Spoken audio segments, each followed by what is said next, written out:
Hey guys, hope the first video assisted with licensing requirements to get involved in motorsport. I know it's a bit of a dry video, but I'm hoping that this video can be a little bit more hands-on and will demonstrate some of the things that you need to get as far as apparel's concerned, car preparation is concerned, and then having a look at specifically one of the local events to figure out are there any requirements from the supplementary regulations as far as, say, stickers are concerned, particular requirements on like safety gear, things like that. So we'll be breaking this video down into three segments. We'll be doing the apparel section first, then we'll be having a look at the car preparation side of things, so what stickers are required, as well as some just general recommended preparation that you should be doing. And we'll also be having a look at some of the local events that are taking place in New South Wales over the next couple of months to have a look at their supplementary regulations to see, okay, what do we need as far as all this stuff's concerned as well? Is there anything that they particularly want to see? Because Motorsport Australia actually outlines that it's up to this particular event supplementary regulations for certain bits and pieces as well. But we'll also be having a look at the Motorsport Australia website to see what do they outline as part of their technical side of things as well. We're going to jump onto the Motorsport Australia website, where we're going to jump into the regulations tab and have a look at the technical appendix.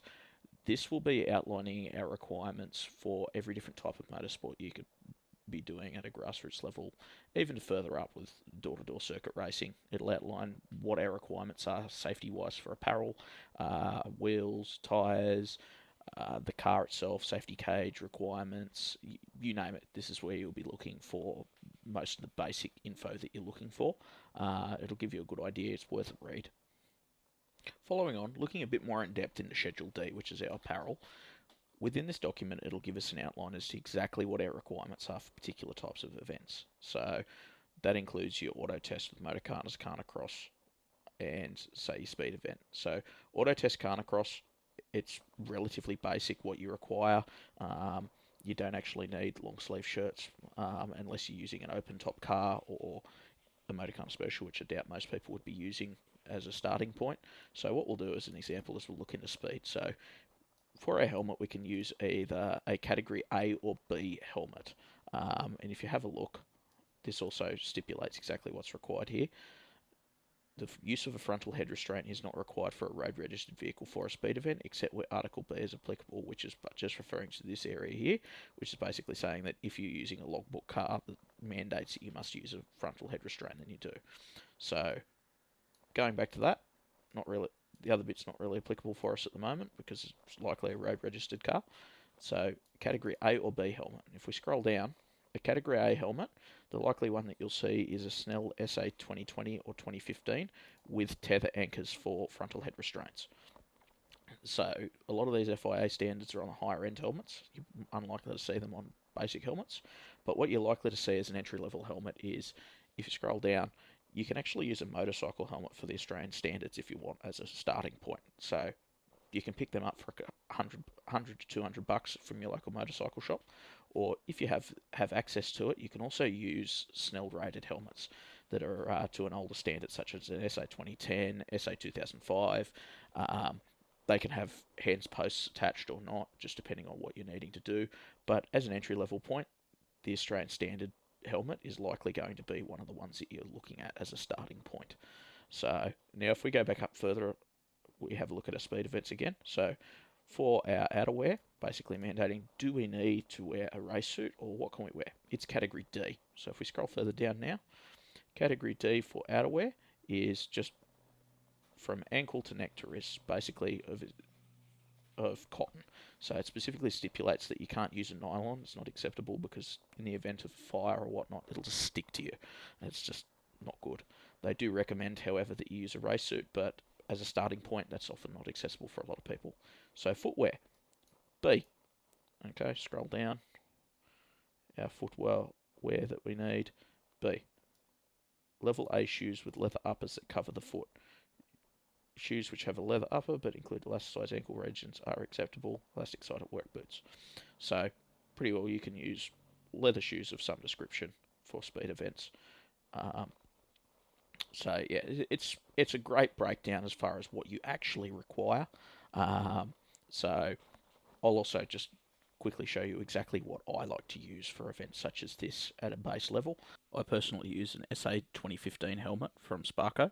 This one's carbon with hands posts attached, so I can use my frontal head restraint. And for track days, a long sleeve cotton t-shirt. This one's from my friends at Syntec and Biodynamic. So, and then I also recommend using some gloves as well. In our technical section, what we want to be having a look at is what's required for the car.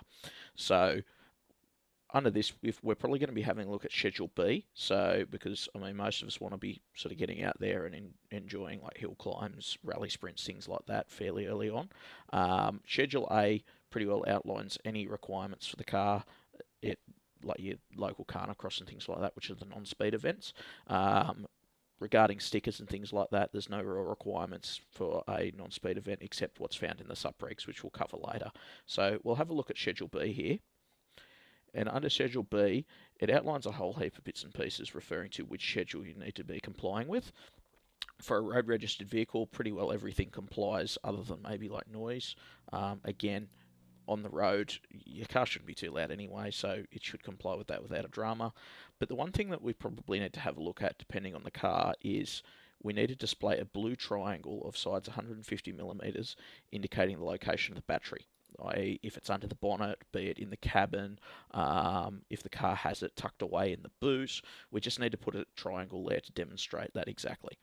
The other one was a visible towing point. So when it comes to it, a road registered vehicle with an unmodified tow point will be exempt from the requirements for the tow sticker, except for obscure, like demonstrating where the obscure tow point is on the front or the rear of the vehicle. So generally the scrutineers like to see it anyway, so if you can, just to make their lives easy, just whack a tow sticker on it, because it could potentially save you a bit of headaches if you were to have an incident or something and the towee was to try and pull it from somewhere that's not applicable. I also recommend, if you can, get down to your local wrecker and just pick up another tow point that is specific for your car. Reason being is if you're purchasing one of these eBay tow hooks, quite regularly they're not designed to take the full weight of your vehicles, and they potentially could snap, cause further damage, things like that if you're towing it onto the back of a tow truck. And if you're using something that's sort of a little bit more exotic or has some fancy door handles, there is also a requirement to demonstrate where those door handles are in case of an emergency and how to open them. So for the most part, most cars are pretty obvious, so you don't require this. Again, with the tow hooks, you can have those tow hooks painted red and you can probably get away without the need of the tow sticker, but generally speaking, we like to do both if possible, just to save you when you're going through scrutineering, so it's not an issue. Now, we'll jump over and we'll have a quick squiz at, say, my car, and I'll demonstrate exactly how that tow hook might be obscured and where you probably want to be putting the tow point sticker to demonstrate. As I mentioned earlier, duck out to your local wrecker and grab a tow hook to suit your car. I recommend probably painting both your tow hooks orange or red just to make them obvious to see.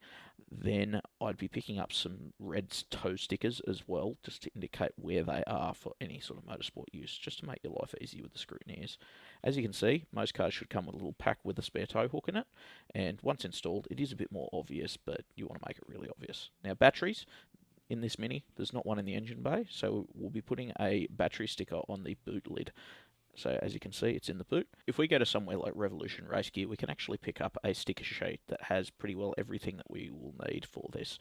They're relatively inexpensive, $26 as you can see. It's got the tow stickers for front and rear like we need. As you can see, it also has a blue battery triangle at the bottom there. Now, the blue triangle at the top with that little squiggly line on it indicates the kill switch, which on a road car we won't be using, and quite a lot of the other stickers we probably won't be using on a road car either. However, they could be beneficial for you down the track. Now, lastly, let's check out a couple of reasonably local clubs for us in New South Wales. So we'll have a look at West Lakes Automobile Club, which is up at Wabba, which is on the central coast there.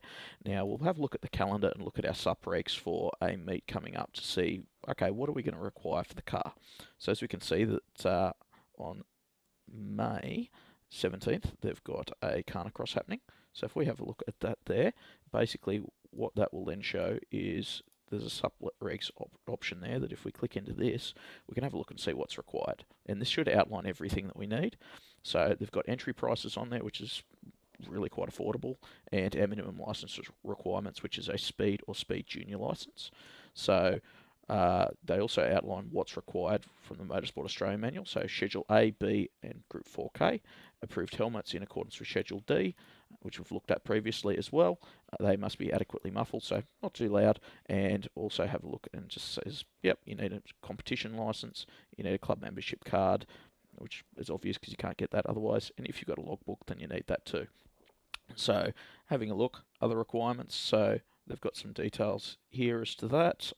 As far as car requirements, they haven't really outlined anything there other than that. So with the schedules that are required, then all of your stickers must comply with that. Given you're running a speed event, you'll need your battery triangle and your tow point stickers at a bare minimum. They may also require you to run a number which you could potentially just use some tape for. So if I jump out of there, we can have a look at Bathurst Light Car Club as well. They've got some events coming up as well, I believe on the 18th, which they're running a super sprint, also a speed event. Even before we jump into the sup regs here, they've got the price outlined, which is $190 for adults and $120 for juniors. Now, if we have a look at the sup regs, they should have some requirements in there as to what we're going to have to do for the car there too. So yet again, this should cover pretty well the same thing as well with what license is required. So if we just look down, they've got the entry fee, as did the other supregs from West Lakes. License requirements, minimum of a speed or speed junior license and an affiliated club membership, which makes sense from what we've looked at previously. Scrutiny, they've got details there, which, and again, must comply with Schedule A and B of the technical appendix, also including a fire extinguisher, blue triangle for battery, and a secondary method for fastening the bonnet. This can also be your double fasten method from your existing bonnet latch, because you have to pop the bonnet inside the car and then you have to physically exit the car and then flick the tab underneath your bonnet ordinarily. So a road car complies with that. So just make sure that, as noted, including a fire extinguisher, which is probably also outlined in our particular Schedule B as well, which should be good. Again, maximum noise 95 dB, so not too loud, which again, anything louder than that wouldn't comply with road regs. And anything looking at this, we can't see anything else there. Here we go, driver safety. Drivers must comply with Schedule D and a helmet that complies with Australian standards. So motorcycle helmets should be fine.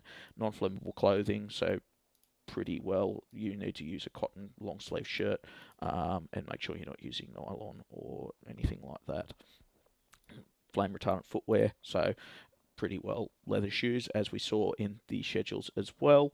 And if you're in an open car, they've also got requirements for that. And as far as that's concerned, there's nothing else there that would be for our car or for our gear, but it's always worth looking through your supplementary regulations to just confirm before you go to an event. When you enter an event, you agree that you've actually read through the supplementary regulations for that particular event, so make sure that you actually have done so before you enter. I think that pretty well covers most of what we're wanting to cover in this video. I mean, you should have a pretty good idea now of what's required from the car side of things, sticker wise. As far as prep's concerned, just make sure that the car's safe. Make sure your brakes are up to scratch. Make sure that your brake fluid's been recently changed and you're running a nice high quality fluid so that the car will actually stop. No oil leaks, water leaks, things like that. Just common sense type stuff. Just other than that, get out and really just enjoy yourself.